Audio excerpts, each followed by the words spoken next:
ये आप क्या बोल रही हो भाभी? मैंने कहा यक्षिणी के कमरे का दरवाजा खोला। वंदना गुस्से से कहती है, झूठ बोलता है। तुझे क्या लगता है मुझे कुछ नहीं पता? मुझे सब पता है, समझा? युग की तो कुछ समझ ही नहीं आ रहा था कि उसके साथ हो क्या रहा है। वो ये सोच ही नहीं पा रहा था कि वंदना को इन सब बातों के बारे में कैसे पता चला था।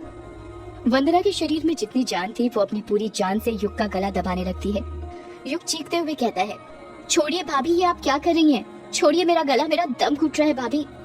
वंदना युग का गला दबाते हुए उसे बार बार हिला रही थी। युग की सांसें अटकने लग गई थी। उसकी बड़ी बड़ी आंखें लाल हो गई थी और ऐसा लग रहा था कि यदि वंदना ने जल्दी ही युग का गला नहीं छोड़ा तो वो कुछ ही पल बाद अपना दम तोड़ देगा।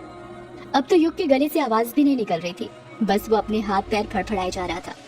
युग अपना दम तोड़ता उससे पहले उसकी चीखों की आवाज सुनकर वहाँ जानकी, अमोदिता और रजनी आ जाते हैं। वहाँ के हालात देखकर वो तीनों भी भौचक के रह जाते हैं। जानकी फुर्ती के साथ युग के पास जाती है और वंदना से उसका गला छुड़ाते हुए कहती है, ये तुम क्या कर रही हो वंदना? युग का गला क्यों दबा रही हो? छोड़ो इसे। वंदना जानकी की बात का कुछ जवाब नहीं देती। उसका पूरा ध्यान अभी भी युग का गला दबाने पर था। जानकी अपने हाथों से युग का गला छुड़ाते हुए कहती है, वंदना मैं कहती हूँ छोड़ो युग का गला, वरना वो मर जाएगा, छोड़ो। वंदना गुस्से में बड़बड़ाती है, नहीं नहीं छोड़ूंगी, इसने यक्षिणी का दरवाजा खोल दिया है, मुझे सब पता है। वंदना की बात सुनकर रजनी मन ही मन सोचने लग जाती है, ये पागल क्या बकबक कर रही है। जानकी वंदना को समझाते हुए कहती है, वंदना युग ने बस ग्रेवयार्ड कोठी का दरवाजा खोला है, यक्षिणी जहाँ पर कैद थी वो कमरा नहीं खोला, समझी? वो अभी भी वहीं पर कैद है। वंदना और कसकर युग का गला दबाते हुए कहती है, नहीं इसने खोला है, ये झूठ बोलता है, मुझे सब पता है, इसने दरवाजा खोला है। जानकी वंदना को बार बार समझाई जा रही थी पर वो कुछ समझने के लिए तैयार नहीं थी। उसका बस एक ही मकसद था, युग का दम तोड़ना। वंदना के हाथों युग को बचाने के लिए रजनी भी उनके पास आ जाती है और युग का गला छुड़ाने लग जाती है।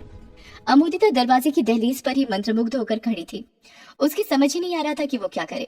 वंदना को इस हालत में देखकर अक्सर वो घबरा जाती थी, क्योंकि उसे लगता था कि वंदना के ऊपर किसी का साया है। युग, जानकी और रजनी तीनों से ही वंदना नहीं संभल रही थी। ऐसा लग रहा था जैसे उसके बाजुओं में 100 पहलवानों की ताकत आ गई थी। ये एक चौंकाने वाली बात थी कि एक दुबली पतली स्त्री में अचानक से इतनी ताकत कहां से आ गई थी। रजनी अमोदिता पर चिल्लाते हुए कहती है, अरे नालायक लड़की, तू वहां पर खड़ी तमाशा क्या देख रही है? जल्दी से वंदना को इंजेक्शन लगाना। अमोदिता हड़बड़ाते हुए कहती है, हाँ माँ, अभी लगाती हूँ, 2 मिनट। इतना कहकर अमोदिता कमरे के अंदर घुसती है और टेबल पर ही रखा एनेस्थीसिया का इंजेक्शन उठाती है और वंदना के हाथ में लगा देती है। जैसे ही एनेस्थीसिया का लिक्विड वंदना के शरीर के अंदर प्रवेश करता है, वंदना बेहोश हो जाती है। जानकी और रजनी मिलकर वंदना को बिस्तर पर लिटा देती है। रजनी अमोदिता पर अभिमान करते हुए कहती है, अच्छा हुआ मेरी बेटी अमोदिता ने एएनएम का कोर्स करके रखा है, वरना युग की तो जान ही निकल जाती। तुम्हें पता है युग बेटा, हमारे गांव और आसपास के गांव में एक भी डॉक्टर नहीं है। जब भी कोई बीमार पड़ता है तो सीधे मेरी बेटी अमोदिता के पास ही आता है। किसी डॉक्टर से कम नहीं है मेरी बेटी। युग कुछ जवाब नहीं देता। उसके दिमाग में तो अभी भी यही बात घूम रही थी कि वंदना को कैसे पता कि उसने यक्षिणी का कमरा खोला था। कुछ ही देर बाद सभी लोग वंदना के कमरे से बाहर निकल जाते हैं। युग अपनी बड़ी माँ जानकी के कमरे में बैठा हुआ था और उनसे अपने सिर की चंपी करवा रहा था। जानकी युग की चंपी करते हुए कहती है, युग बेटा, तुझे पता है बचपन में अक्सर मैं ही तेरी कंघी किया करती थी। तुझे नहलाती थी, तुझे तैयार करके नजर का टीका लगाकर तेरे दोस्तों के साथ खेलने भेजा करती थी। युग कुछ नहीं कहता। उसे देखकर ऐसा लग रहा था जैसे वो किसी ख्याल में खोया हुआ था। जानकी युग को उसके बचपन की और बातें बताते हुए कहती है, बचपन में तू बहुत गोलू मोलू था। ये अमोदिता तो तुझे मोटू मोटू कहकर चिढ़ाया करती थी और मैं उसे धमकी देती, खबरदार जो मेरे युग बेटे को मोटू बोला तो। पर बेटा अब तू ना बहुत दुबला हो गया है। शहर में तुझे ढंग से खाना नहीं मिलता क्या? तू खुद खाना बनाता है या कोई बाई लगवा कर रखी है? युग अभी भी जानकी के सवालों का कुछ जवाब नहीं दे रहा था। उसको देखकर ऐसा लग रहा था कि वो अभी भी उसके और वंदना के बीच हुए हादसे से उभर नहीं पाया था। जानकी चंपी करना रोक देती है और धीरे से युग से पूछती है, क्या सोच रहे हो युग बेटा? युग अपना सिर ना में हिलाते हुए कहता है, कुछ नहीं बड़ी माँ। बड़ी माँ भी कहते हो और बड़ी माँ से झूठ भी बोलते हो। तुम्हें क्या लगता है तुम नहीं बताओगे तो मुझे पता नहीं चलेगा? तुम यही सोच रहे हो ना कि तुम्हारी वंदना भाभी की हालत ऐसी कैसे हुई? हाँ बड़ी माँ, मैं यही सोच रहा हूँ। ये वो वंदना भाभी नहीं है जिनके साथ बचपन में मैं खेला करता था। वो भाभी हमेशा हंसती खेलती रहती थी और ये भाभी, ये तेरी वो वंदना भाभी हो भी कैसे सकती है बेटा? वो वंदना तो तभी मर गई थी जब उसका पति और मेरा बेटा विराट मरा था। इतना कहते ही जानकी की आंखों में आंसू आ जाते हैं। युग जानकी के आंसू पोंछते हुए कहता है, आप रोइए मत बड़ी माँ। कैसे न रो बेटा, जिस माँ ने अपना जवान बेटा खो दिया हो वो माँ भला रोएगी नहीं तो क्या करेगी? युग कुछ नहीं कहता। वो जानकी के दर्द को महसूस करने की कोशिश कर रहा था। जानकी रोते हुए कहती है, तुम्हें पता है युग बेटा, उस यक्षिणी ने ही तुम्हारे भाई को मारा था। एक बूंद तक खून की उसके शरीर में नहीं छोड़ी थी। पूरा शरीर सफेद पड़ गया था। पर बड़ी माँ यक्षिणी ने ऐसा क्यों किया था? उन्होंने भैया को क्यों मारा था? उस यक्षिणी को किसी को मारने के लिए वजह की जरूरत थोड़ी पड़ती है बेटा। वो तो बस जो भी मर्द अमावस्या और पूर्णिमा की रात किश्नोई नदी पार करता था उसके साथ संभोग करके उसे मार देती है। उसे एक अभिशाप मिला था। कैसा अभिशाप बड़ी माँ? वही तो नहीं पता बेटा, पर सुना है वो दूसरे लोग से आई थी और एक अभिशाप मिलने के कारण ये सब कर रही थी। युग मन ही मन सोचने लग जाता है, आखिर ये अभिशाप है क्या जिसके बारे में सब बात तो करते हैं पर किसी को पता नहीं है। जानकी एक लंबी सांस लेते हुए कहती है, तुम्हारे बड़े भाई विराट की मौत के बाद एक दिन तुम्हारी भाभी हम लोगों को बिना बताए उस ग्रेवयार्ड कोठी में गई थी। जब वो वहां से लौटी तब से ही उसकी ऐसी हालत है। कई डॉक्टरों को दिखाया पर कुछ फायदा नहीं हुआ। यहाँ तक कि झाड़ फूंक भी करवाई पर किसी काम नहीं आया। बाबाओं का तो कहना था कि यक्षिणी ने इसके ऊपर काला जादू कर दिया है जिसकी वजह से ये ऐसी हो गई है। जानकी की बात सुनकर युग की आंखों में भी आंसू आ गए थे। जानकी अपनी बात को आगे जारी रखते हुए कहती है, ये बात ज्यादा ना फैले और तुम्हारे बड़े पापा की बदनामी ना हो, इसीलिए हम ही लोगों ने वंदना को कमरे में बंद करके रखा है। ना ही उसे किसी से मिलने देते हैं, ना वो किसी से मिलती है। एक जिंदा लाश की तरह बन गई है बस बेचारी।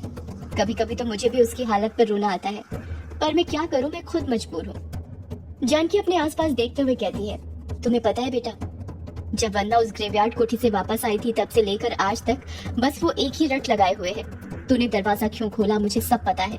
पता नहीं उस ग्रेवयार्ड कोठी में क्या हुआ था उसके साथ। उसने ग्रेवयार्ड कोठी में कहाँ का दरवाजा खोला और उसे क्या पता चल गया था, ये बात सिर्फ वंदना और तेरे पापा को ही पता थी। युग हैरानी के साथ कहता है, क्या कहा? मेरे पापा को? हाँ बेटा, उस वक्त तेरे पापा ग्रेवयार्ड कोठी में ही रहा करते थे, पर तेरे पापा की मौत के बाद वो राज भी दब गया। आपने कभी पापा से पूछा नहीं कि जब वंदना भाभी ग्रेवयार्ड कोठी गई थी तो उनके साथ क्या हुआ था? कैसे पूछते बेटा, तुझे तो पता ही है तेरे बड़े पापा ने तेरे पापा से सारे रिश्ते जो तोड़ दिए थे। कहा था कि यदि दरवाजे की दहलीज भी पार की तो कभी वापस कदम मत रखना। जानकी की सारी बातें सुनकर युग शांत हो गया था। उसके कुछ समझ नहीं आ रहा था कि वो क्या बोले, इन सब बातों पर विश्वास करे या नहीं। पर अभी तक उसने जो भी देखा था उसका जी बार बार इन सब बातों पर यकीन करने की गवाही दे रहा था। युग कुछ सोचते हुए कहता है, अच्छा तभी वंदना भाभी मुझसे कह रही थी कि तूने दरवाजा क्यों खोला, मुझे सब पता है, क्योंकि जब से वो ग्रेवयार्ड कोठी से लौटी है यही बड़बड़ाई जा रही है। जानकी हैरानी के साथ कहती है, हाँ पर युग बेटा तू ऐसा क्यों बोल रहा है? कहीं तूने सच में तो यक्षिणी का कमरा नहीं खोला ना? जानकी का सवाल सुनकर युग के पसीने छूटने लग जाते हैं। वो मन ही मन सोचने लग जाता है कि बड़ी माँ को सच बताऊं या नहीं बताऊं। जानकी उस पर दबाव बनाते हुए कहती है, बताओ युग बेटा, तुमने वो दरवाजा तो नहीं खोला ना? युग जानकी के सवाल का जवाब देने के लिए अपना मुंह खोलने लग जाता है। वो कुछ बोलने वाला था कि तभी वहाँ पर रजनी और अमोदिता आ जाती है। रजनी कमरे के अंदर घुसते हुए कहती है, अच्छा तो युग तुम चंपी करवा रहे हो? तुम्हें पता है हमारी अमोदिता बहुत अच्छी चंपी करती है। उसके हाथ से एक बार चंपी करवाओगे तो हमेशा करवाते रहोगे। रजनी अपनी आंखों से अमोदिता को इशारा करते हुए कहती है, अरे अमोदिता खड़ी क्या है, जा जाकर युग की चंपी कर दे और थोड़ा तेरी बुआ को आराम करने दे। कितना काम करेगी वो इस उम्र में। अमोदिता रजनी का इशारा समझ जाती है कि वो क्यों युग की चंपी करने को कह रही थी, ताकि चंपी के बहाने वो उसका एक बाल तोड़ सके, उस पर काला जादू करने के लिए। अमोदिता युग की तरफ अपने कदम बढ़ाते हुए कहती है, बुआ जी लाइए, मैं कर देती हूँ युग जी की चंपी। युग अमोदिता को मना करते हुए कहता है, अरे नहीं अमोदिता, हो गई है चंपी, बड़ी माँ बहुत देर से कर रही थी, ज्यादा चंपी करने से बाल खराब हो जाते हैं। रजनी मन ही मन सोचने लग जाती है, ये युग अमोदिता को कुछ भी करने के लिए मना क्यों कर देता है। युग अपनी जगह पर खड़े होते हुए कहता है, अच्छा बड़ी माँ अब मैं निकलता हूँ, सबसे मुलाकात करने आया था वो हो गई। रजनी फटाक से कहती है, अरे कहाँ जा रहे हो युग बेटा? ग्रेवयार्ड कोठी मामी जी, आखिर वही तो मेरा घर है ना, हमारे तो सारे रिश्ते नाते बहुत पहले ही खत्म हो चुके हैं ना। ये बात सुनकर रजनी चुप हो जाती है। जानकी युग को समझाते हुए कहती है, युग बेटा तुम अभी भी पुरानी बातों को लेकर बैठे हुए हो, लगता है तुम अभी भी हमसे नाराज हो। जानकी अपनी बात पूरी करती उससे पहले ही युग उनके हाथ पकड़ते हुए कहता है, ये आप क्या कह रही हैं बड़ी माँ, आप बड़ी हैं मुझसे। जानकी कहती है, अगर मैं तुमसे बड़ी हूँ तो क्या तुम बड़ों का कहना नहीं मानोगे? आज रात यहीं पर रुक जाओ ना, देखो कितने सालों बाद आए हो तुम, तुम्हारे आने से इस हवेली की रौनक फिर से लौट आई है। रजनी भी युग को रोकना चाहती थी ताकि उस पर काला जादू कर सके। वो भी जानकी का साथ देते हुए कहती है, हाँ युग बेटा रुक जाओ ना, भाभी कितने प्यार से कह रही है। जानकी और रजनी के दबाव देने पर युग उनकी बात मान जाता है और कहता है, ठीक है बड़ी माँ, मामी आप दोनों कहती है तो मैं सिर्फ आप दोनों की खुशी के लिए रुक जाता हूँ। रजनी खुश होते हुए कहती है, मुझे पूरा यकीन था बेटा तुम हमारी बात कभी नहीं टालोगे। तो फिर अब बताओ आज रात क्या खाओगे तुम? तुम्हारी मनपसंद सब्जी बनाएगी मेरी अमोदिता। अमोदिता खाना भी बहुत बढ़िया बनाती है। वैसे मेरी अमोदिता सभी काम में माहिर है, बस अपने चेहरे के रंग से पीछे छूट जाती है। युग रजनी को टोकते हुए कहता है, मामी आप ऐसा क्यों बोलती हैं? इंसान के रंग से थोड़ी कुछ होता है। इंसान की पहचान उसके रंग से नहीं उसके कर्म से होती है मामी जी। युग की बात सुनकर रजनी खुश हो जाती है। वो मन ही मन सोचने लग जाती है, लगता है युग को अमोदिता पसंद आ गई, तभी तो वो उसकी तारीफ कर रहा है। अमोदिता युग से कहती है, बताइए ना युग जी, आप क्या खाएंगे? कुछ भी बना लो अमोदिता, जो तुम्हें ठीक लगे। शहर में अकेले रहकर सब कुछ खाने की आदत हो गई है। ठीक है युग जी। इतना कहकर अमोदिता वहाँ से चली जाती है। रात हो चुकी थी। सभी लोग डाइनिंग टेबल पर खाना खाने बैठे हुए थे। अमोदिता और बल्लू काका दोनों मिलकर खाना सर्व कर रहे थे। सुबह से लेकर रात तक अमोदिता युग का बाल तोड़ने की कोशिश कर चुकी थी, पर वो सारी ही कोशिशें नाकाम हो चुकी थी। रजनी अमोदिता से कहती है, अरे अमोदिता युग को और चावल दो ना। अमोदिता युग को चावल देने के लिए आगे बढ़ी ही थी कि तभी युग चावल लेने से मना करते हुए कहता है, अरे नहीं अमोदिता, मैं पहले ही ज्यादा खा चुका हूँ। रजनी कहती है, अरे अभी तो तुमने कुछ खाया ही नहीं है बेटा। दिलीप अपनी बुलंद आवाज में कहता है, इसको समझा दिया सब। सुदेश हिचकिचाते हुए कहता है, अभी नहीं भैया, तो जल्दी ही समझा दो, ज्यादा वक्त नहीं है।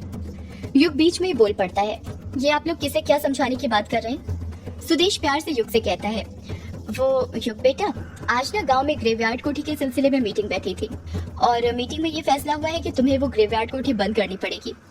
युग अपनी भवें ऊपर करते हुए कहता है, क्या कहा? ग्रेवयार्ड कोठी बंद करनी पड़ेगी? पर क्यों? तुम्हें तो पता चल ही गया होगा कि वो कोठी यक्षिणी का दूसरा ठिकाना थी और वहीं पर यक्षिणी को कैद किया गया था। जब से कोठी खुली है गांव में दहशत का माहौल है, तो दोनों गांव वाले चाहते हैं कि वो कोठी बंद हो जाए, पर मैं वो कोठी बंद नहीं करने वाला। वो कोठी मेरी है और अब मैं वहीं पर रहूंगा। युग की बात सुनकर दिलीप को गुस्सा आ जाता है और वो मुंह फुलाते हुए कहता है, सुदेश कह दो इससे, अगर इसे इस गांव में रहना है तो हमारे हुक्म का पालन करना पड़ेगा। आज से पहले भी इसके पिता ने कोठी खोली थी और भुगतना हमें पड़ा था। युग इस तंज का कुछ जवाब देता उससे पहले ही सुदेश भी युग को समझाते हुए कहता है, देखो युग बेटा, तुम रहना चाहो तो यहाँ पर रह सकते हो, ये भी तो तुम्हारा ही घर है ना। किस घर की बात कर रहे हैं आप मामा जी? हमारे रिश्ते तो बहुत पहले ही खत्म हो चुके हैं ना। युग की बात सुनकर सब चुप हो जाते हैं। युग अपनी जगह से उठते हुए कहता है, मेरा खाना हो गया है बड़ी माँ, अब मैं निकलता हूँ। जानकी युग को रोकते हुए कहती है, पर बेटा तुम तो आज रात यहीं पर रुकने वाले थे ना? हाँ बड़ी माँ, रुकने वाला था, पर यहाँ इतना कुछ हो गया ना कि अब मन नहीं है। अच्छा मैं चलता हूँ, आप वंदना भाभी और सबका ख्याल रखिएगा। इतना कहकर बिना कुछ सुने युग वहाँ से चला जाता है। जब युग किश्नोई नदी के पास पहुँचता है तो देखता है कि वहाँ पर जमकर बारिश हुई थी, जिस कारण नदी में गर्दन तक पानी भर गया था। युग को समझ ही नहीं आ रहा था कि दिन में तो घुटने के नीचे तक पानी था, अचानक नदी में इतना पानी कैसे आ गया था। अभी भी हल्की हल्की बारिश हो रही थी। युग सोच नहीं पा रहा था क्या करे। झगड़ा करके आने के बाद वो वापस घर भी नहीं जा सकता था और रात भर नदी के पास यूं रुक भी नहीं सकता था। नदी के आसपास उसके सिवा कोई और था भी नहीं। युग सोच ही रहा था कि वो क्या करे। तभी